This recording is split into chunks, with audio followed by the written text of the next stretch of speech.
What's going on, guys? Still doing the Daredevil series. We are now, I think it was episode 7 and 8 of the first season. Let's talk about it.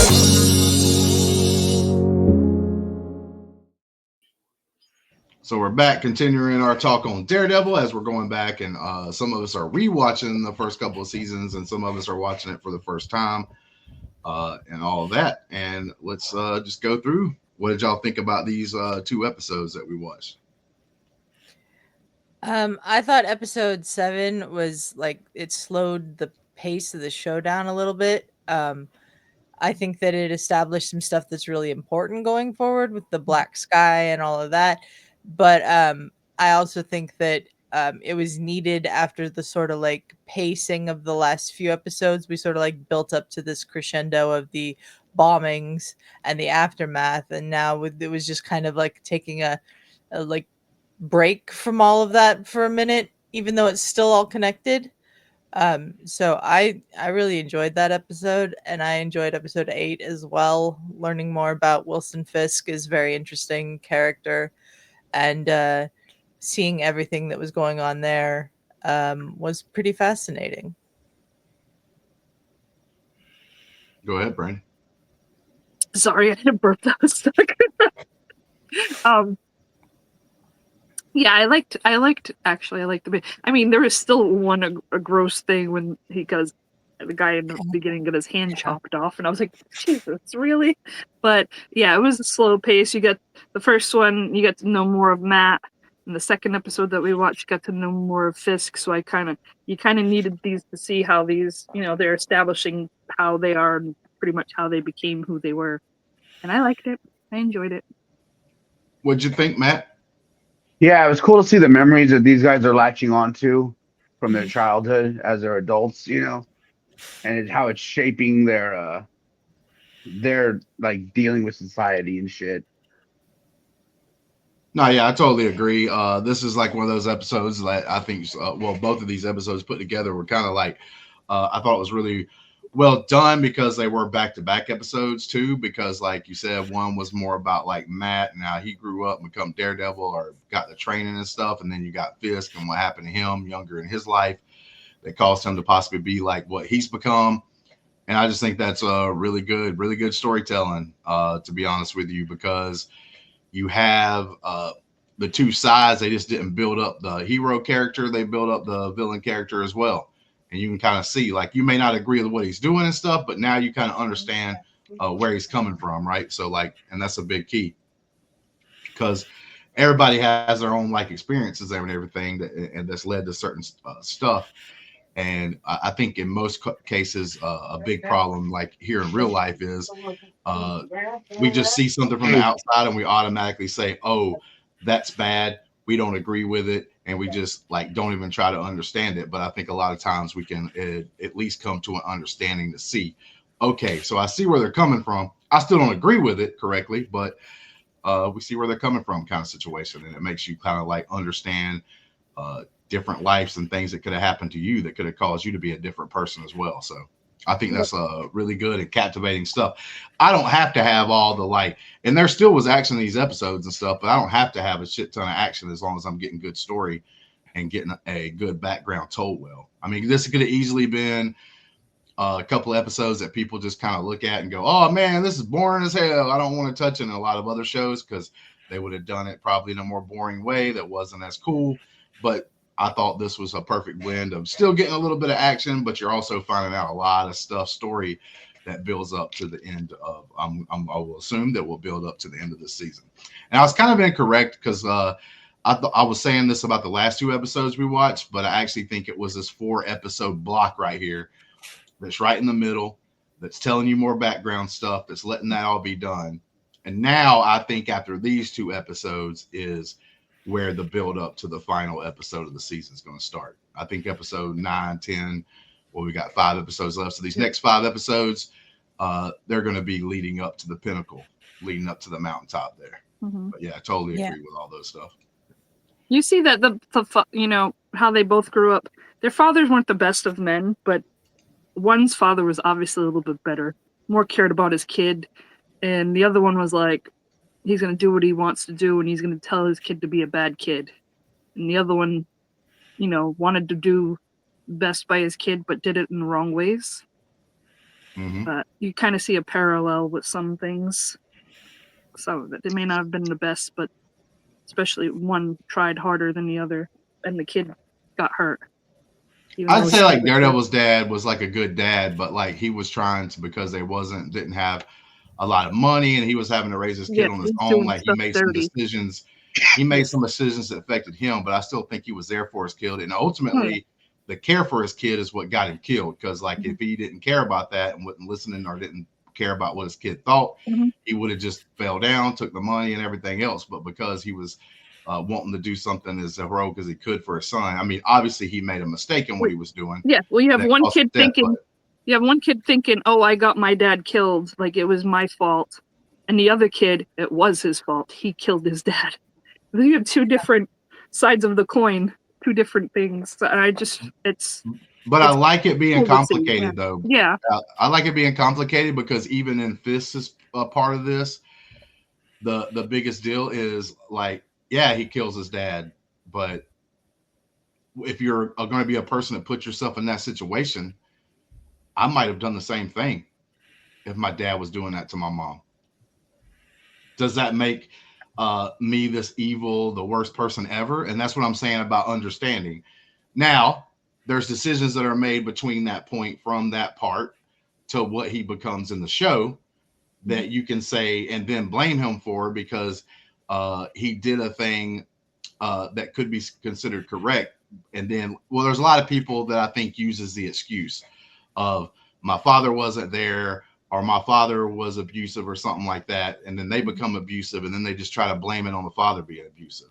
And then you have a lot of people that are in that same style situation that is, man enough or whatever you want to say, like grown up enough to realize that, hey, my dad did that. I'm not going to follow the same thing. And it could go either way with daughters and moms as well, because your mom could be doing stuff like going and doing like shitty things. And like you kind of people try to use that as an excuse. Well, look how I was raised. That's just an excuse overall. That doesn't give you the reason to go and do those bad things to other people. Some of the greatest people that I know have bad things happen to them when they're a kid, involving their parents or something like that. Or just how they were treated by other kids when they were growing up. And they decided as an adult, I don't want other people to feel the way I felt. So I'm going to do what I can to stop that. Not keep doing the things that cause those problems. Yeah. So like repeating the cycle. Yeah. So like, I really actually, like I said, if you put yourself in Fist's shoes as he was a kid, I might have done what Fist does.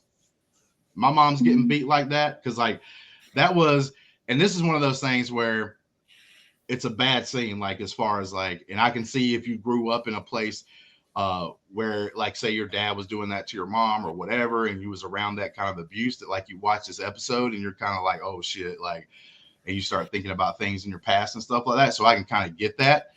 And I understand why some people's like, oh man, I wouldn't want to see that. But overall, it's kind of like when we were watching The Penguin and Brandi was saying, because like one of the parents has the same thing that her parents going through, right? And Brandy's like, no, I'm glad that they kept talking about that and doing it the way they did. They don't kind of like make it seem less than what it is. They try to put it out there as this being a terrible thing because she wants other people to see like, yeah, this is terrible. This is what you got to do. But like maybe it puts that thing into other people's minds so they can think about it. And in this situation, it's like, yeah, I get it.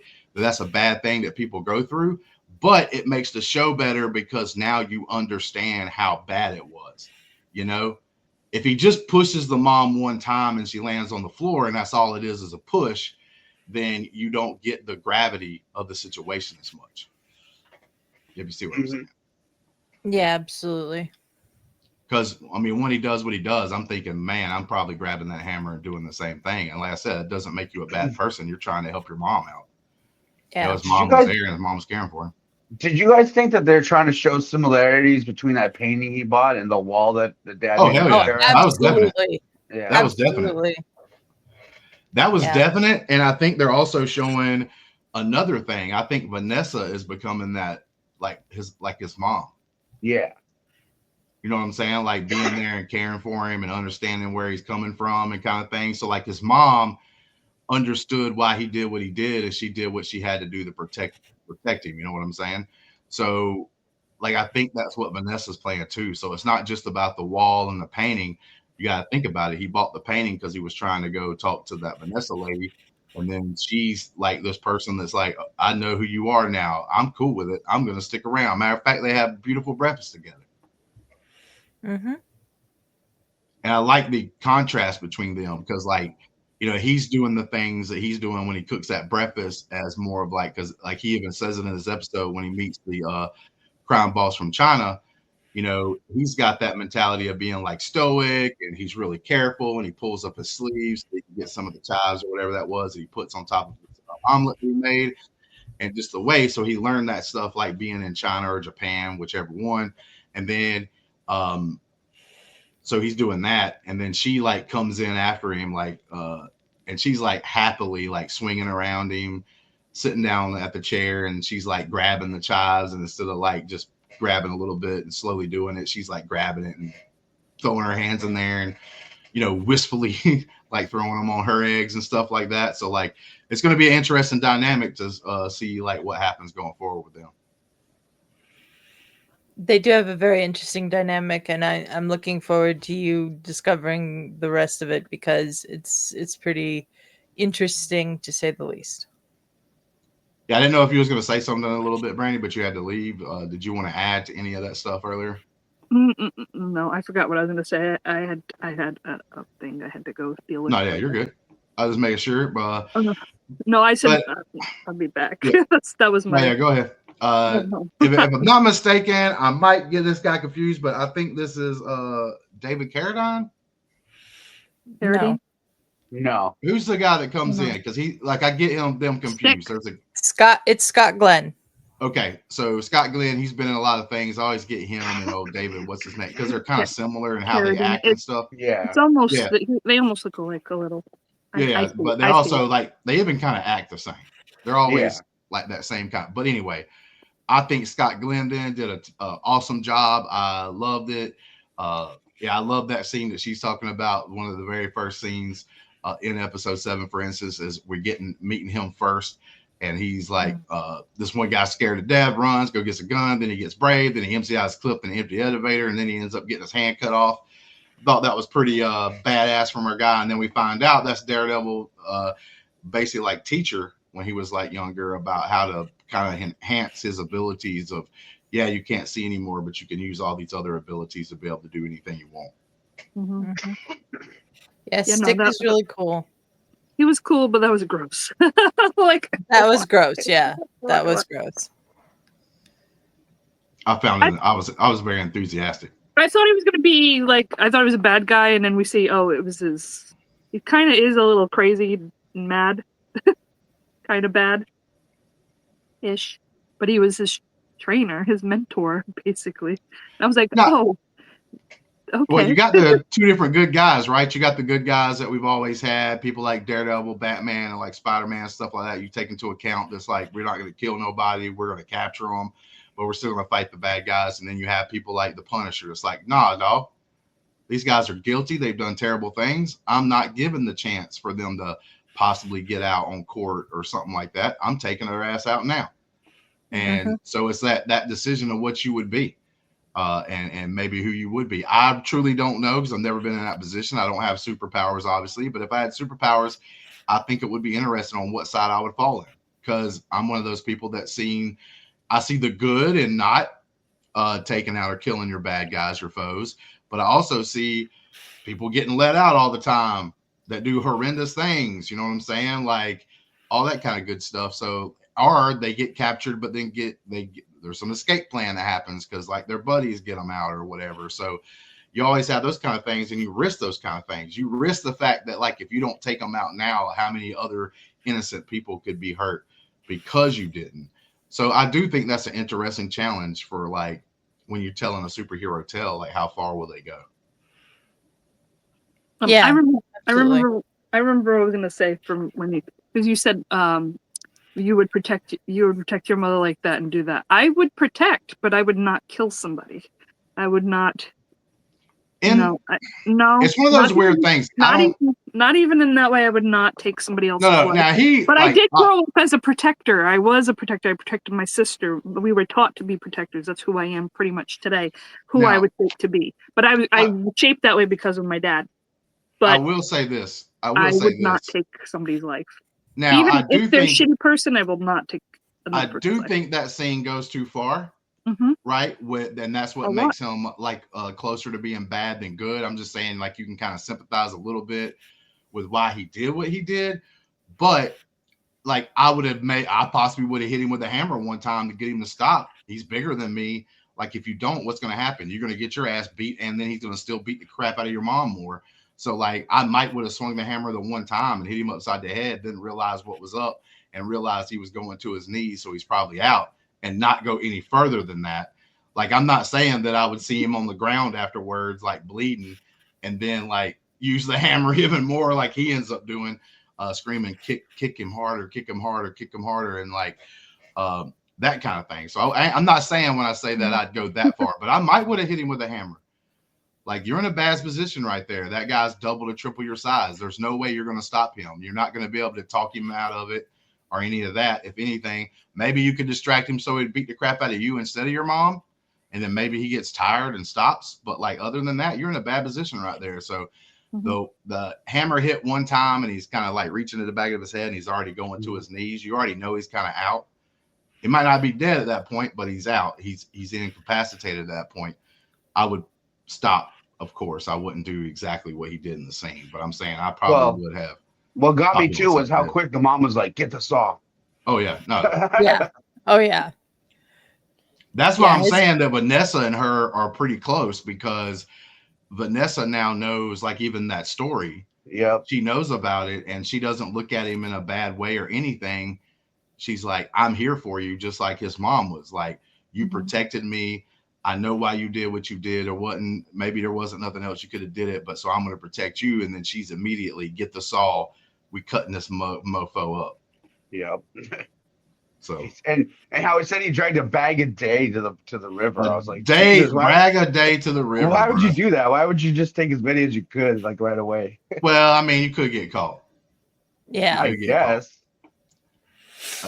It's just adding to the story. You want a dead body hanging around for a week? Hey, listen, Matt. I'm going to give you a real life scenario here of why it would be smart to do the one bag at a time. Me being a little bit of a true crime buff here, so one of the most horrendous of them all, Mr. Dahmer, Jeffrey Dahmer, on his first kill, he does cut them up, but he puts them all in like bags and puts them in the back of his mom and dad's car, who was out of town on some trip. And he's not even technically like old enough to drive. He drives the car. He's going to the dump. A cop stops him. The dude has the bags in the back seat. The cop gets suspicious and starts to do something, but Jeffrey Dahmer is able to tell him, like, look, man, my parents are out of town. I'm just trying to clean up. I had a party. I'm just trying to do this without getting in trouble. I just go home. And the cop, dumb as hell, just lets him go. He would have been captured right then if the guy would have just did what his suspicions already told him. So there you go. That's why you don't take a bunch of bags at once, because it's suspicion. In the case I just told you, the dude was too stupid to act on his suspicions. But in the other case, maybe that cop would have been more smarter. So I think that was actually smart, one bag at a time. All right, let's talk about something else now. We've talked about this for 18 minutes. Oh yeah, no. Sorry, Adelia. But I tell you what, this is going to be a more free-flowing conversation. The reason why I did what I did, like in the last couple of episodes, was because we watched them, but we had to wait about 24 hours. You know, sometimes you may forget small details. So I took notes and stuff and wanted to like go through and make sure that we were hitting kind of, you know, things to look at. But this one, on this recording, we just got through watching them.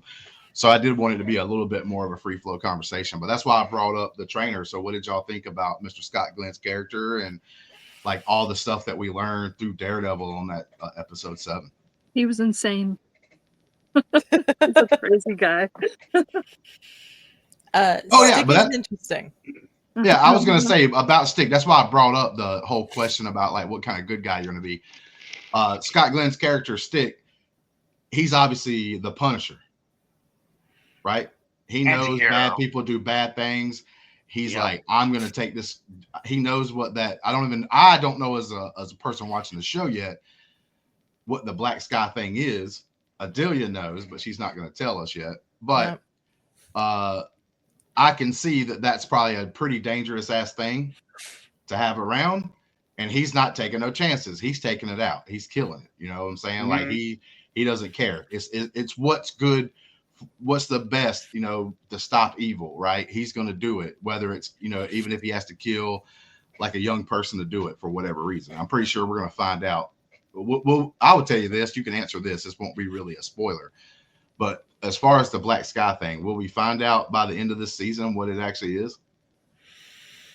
Isn't that in Defenders, Matt? I don't know. I don't think it's in this season. Ah, man, that's crappy.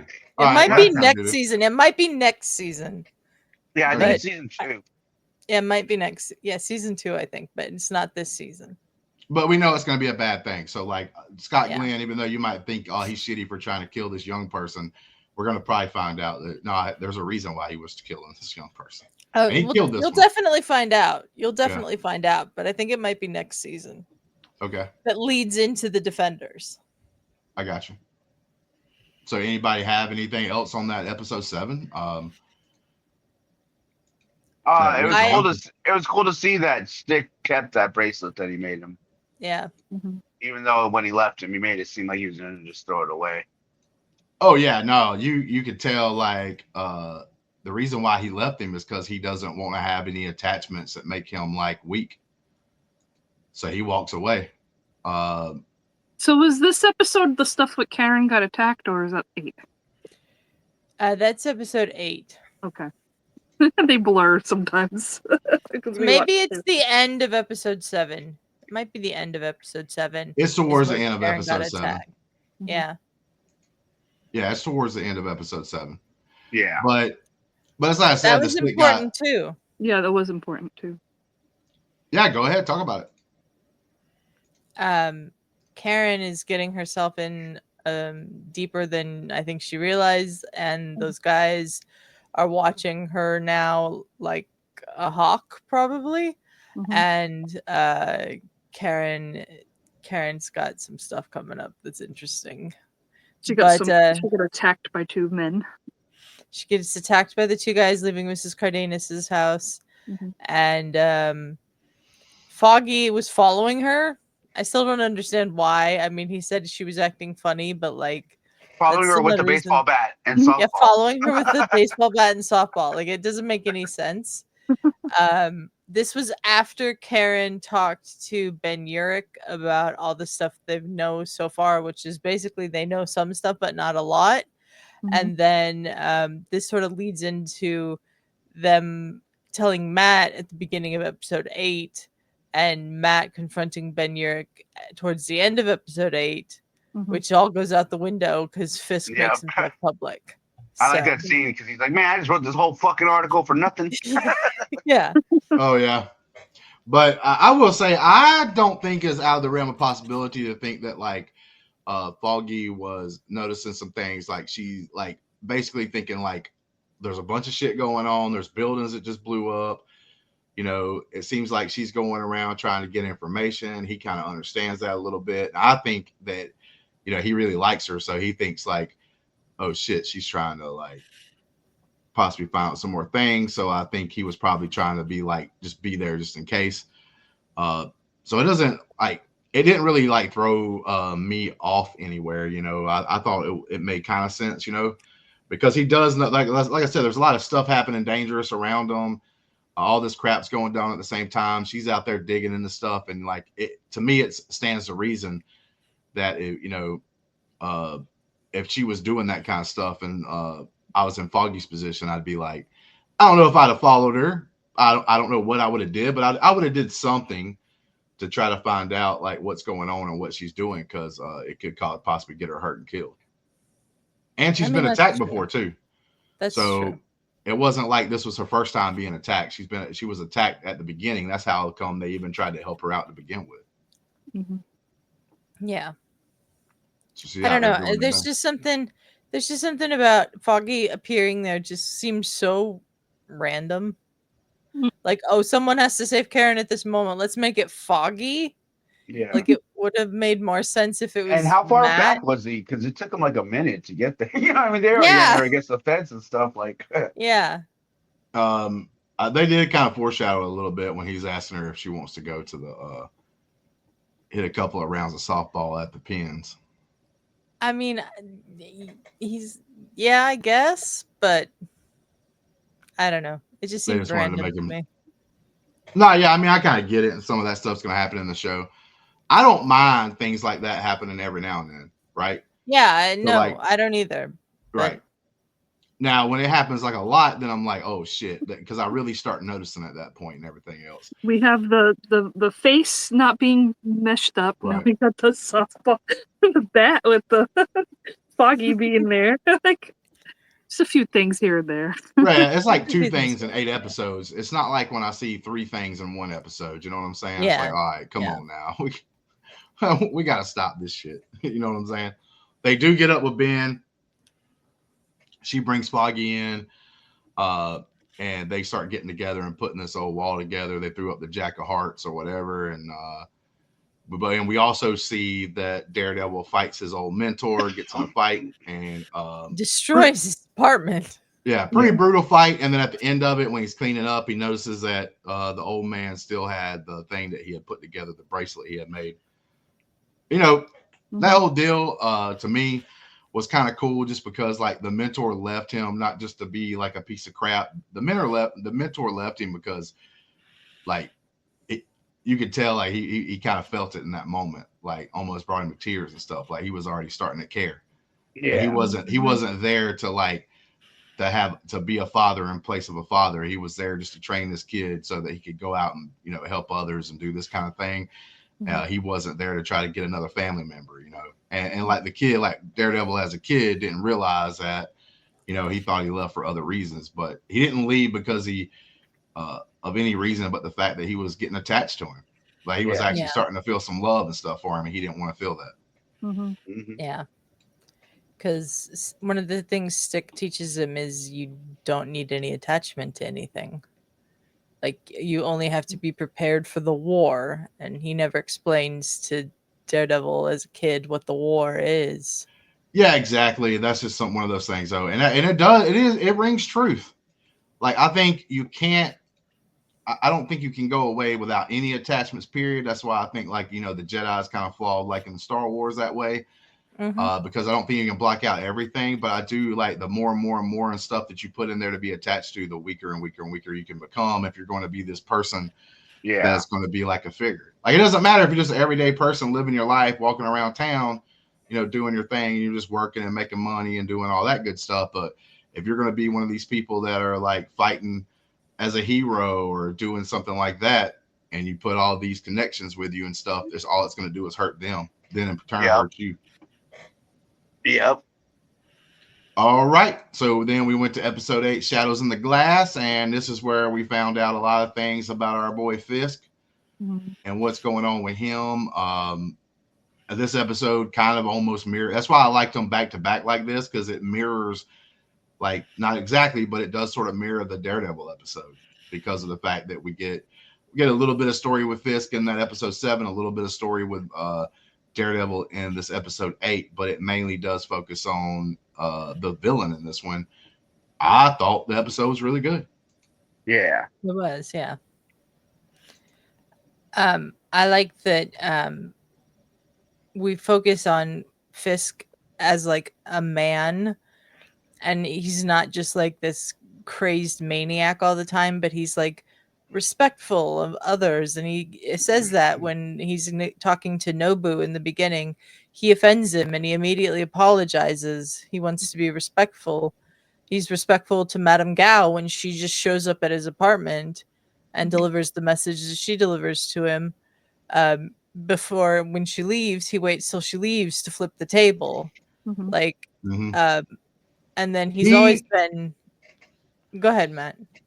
No, I was just going to say he is one of those, and I think it makes sense. And I think it's really cool what they're doing, because, you know, this is one of those things I like, the paying attention to details. So he's got that thing from his father. where he can snap, Mhm. right? So we only saw the scenes where his dad kind of snaps a little bit, right? Yeah. But like we don't see the scenes. It's probably his dad's like really cool. He doesn't get triggered for anything, and he's being okay. It's not that super terrible, whatever. All we see is the parts where his dad like is antsy or worried about something or whatever that might cause him to get into that mode. So in this episode, we see his dad doing that, but unlike his dad has no holdback. His dad's like, do once it gets to that point. The cool part about Fisk is he has that moment, like you said. He has that moment when he flips the table, but he also has the moments right before that and right after that where he calms. He tells people to get away from him, right? Even his friend, the man with the glasses, or Wilson, or whatever the hell his name is. Wesley. He tells his ass to get out, right? Like, and he's like a really true, confident, and like friend of his and stuff like that. He says, "Get the hell out of here." But I don't think that was even by being mean, even though he says it like in a mean way. It's him saying, "Get out of here," because I need to control myself. Yeah. I don't need any He distractions. doesn't want to hurt him. Yeah, exactly. And that's what I find that's really super cool about this character. Like right now, I don't know which character I'm more interested in, which means the show's doing a great job. I don't know if I'm more interested in Fisk and his journey or Daredevil and his journey right now, because I think both of them are interesting in their own way. But this one is kind of cool when you throw that in there, and he has that moment multiple times. Like you said, he almost snaps when he's talking to the Naboo guy, one of the Chinese leaders, and he ends up apologizing. He swallows his pride for that second, and he apologizes to him before he like goes too far, But he did have that moment with like the Russian, but I think there was a line, right? There was a line to be drawn that does not like. So if you disrespect him a little bit, he might be able to calm himself down and be able to chill out. But if you embarrass him in front of his woman, your head's getting exploded by the door. Okay, that's what's happening.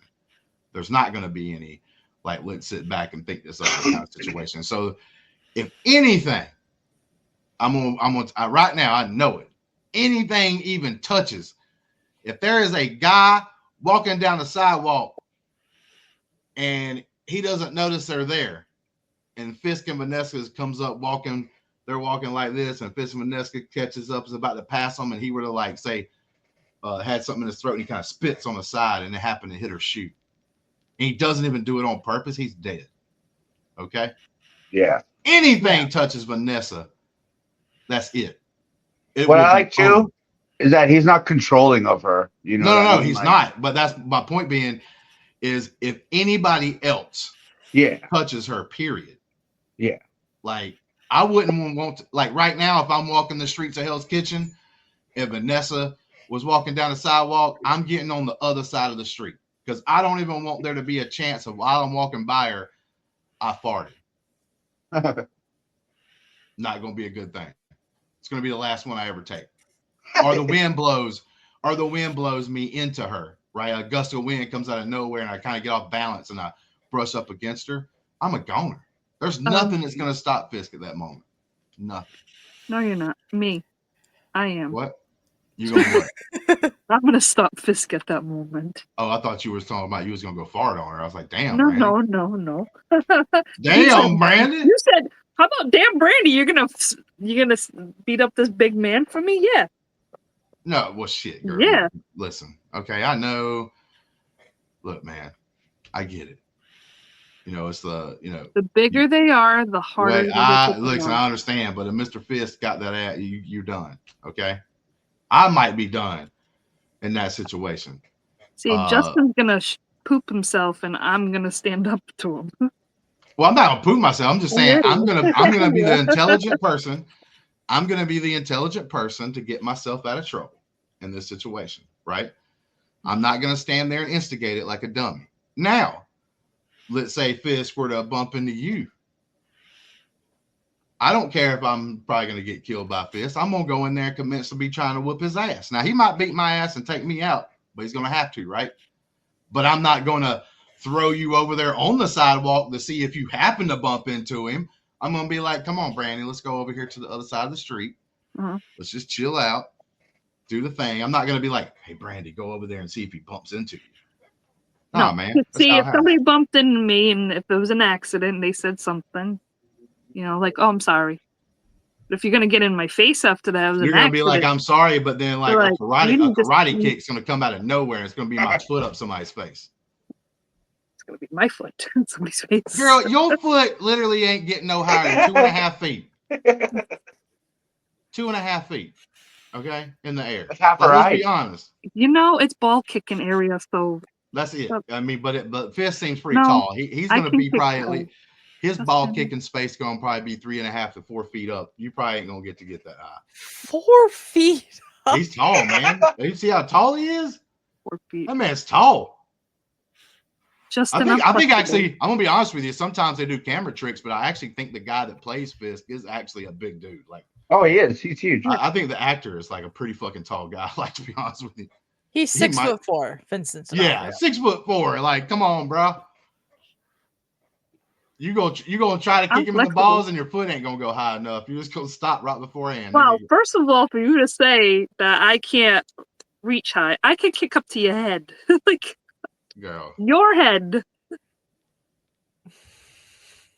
you like 3 inches away from being a certified short person. Come on, man, get out of here, bro. like, how tall are you? 5'2". Like That is like good 5 5'2"? inches, okay? 5'2". I'm 5'2". 5'2"? Shit, girl. 4'10".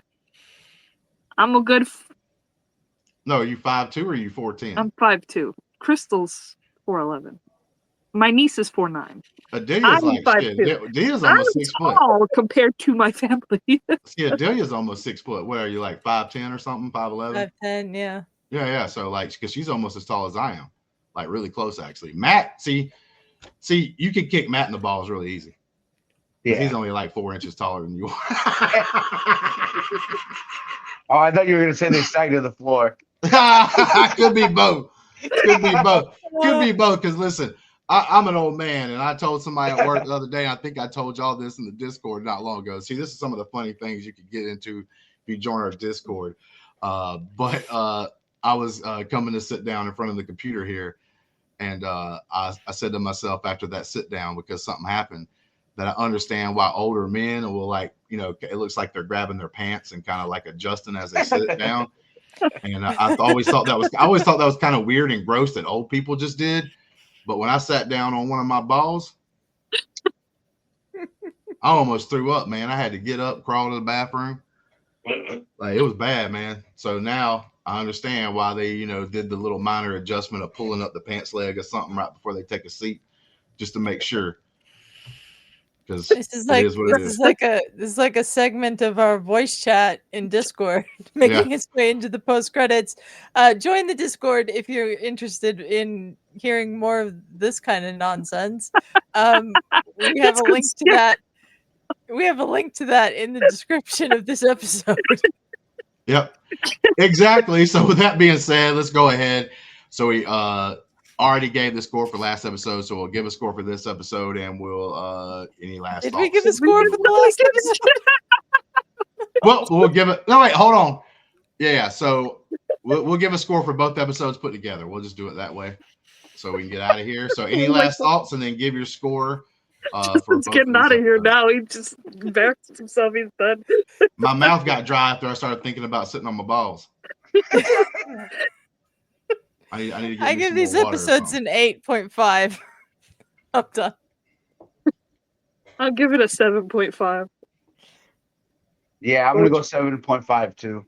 I'm actually gonna go 8 because of the psychological stuff that we learned in these 2 episodes, and to me that can be just as good as like thriller stuff or like horror stuff or like gross stuff. And I'm giving it the 8 too, and maybe not like a 7.5 or a 7.7. Not to piss off Ferris or anything, but I'm giving it the solid 8 because of the fact that the hand gets cut off in the first episode 7. I thought that was really cool because then he warns him, you only got 3 appendages left. So I'm going to ask you the question again. No. He says you have 3 limbs left and other appendages that a man wouldn't want to lose. Exactly. Oh, Man. He was leaving the dong for last. Okay, so there we go. I just want to say too, I really liked how they showed when he was getting ready at the end, Fist wore the different Yeah, because color. she picked it out, man. Different color. Well, Yeah, a different Bottom color is black. and the Dude, different, the different cufflinks. yeah, cufflinks. bro. That she picked out his outfit, so it was a totally different color and everything, which proved the setting. And we do need to talk about this. We'll Because change Justin's color Ben too. was writing a thing, so we get like an actual, what do you want to call it? The voiceover of Ben's character, basically saying what he's typing to send out as a news thing, where he's kind of sending out this warning about Wilson Fisk, and to bring him into the light from what Daredevil said. Well, little we Fisk already knew what was going down, so his ass comes out the light on his own stuff and does a news conference, which is brilliant. Brilliant. And then he's got Vanessa with him. Vanessa picks out his clothes. It's a different color. He's not wearing the all black stuff that he was picking every morning. He ends up wearing something different, gets different cufflinks, everything, all that stuff. And then he lets it just be known that he's there to take up, not really to take over the city, but he's there to do the thing to try to help keep the city safe. And that was a pretty cool ass moment. That was the last thing that happened in episode 8. But like I said, with that being said, I give it a score of 8. Gets a 0.5 point bonus because of the hand getting cut off and limbs being threatened. But with that being said, man, let's get out of here. Until next time. Justin, you look like the gremlin with the stripe with your. Sorry, I was just looking at that. You've got a gray stripe. Listen, next time when you say my name, it's Grand Moth. Okay? No, it's not. Let's get that shit straight. It's Grandpa. Grandpa? Okay, Grandma. Moth. Grandma. It's a Grand Moth. He's Grandma. Go ahead, bye, Grandma Grandma. talking. Okay, Grandma. All right. Bye, Grandma. That's short for that. Or Grand Moth next time. Make sure. Grandma. Bye. Grandma. All right, Matt. Well, looks like it's going to be me and you doing the rest of the post credits for the rest of That's the right, season. Grandma. Justin forgets I have control over this too. Yeah, he does. Yeah, well, See you later, Grandma.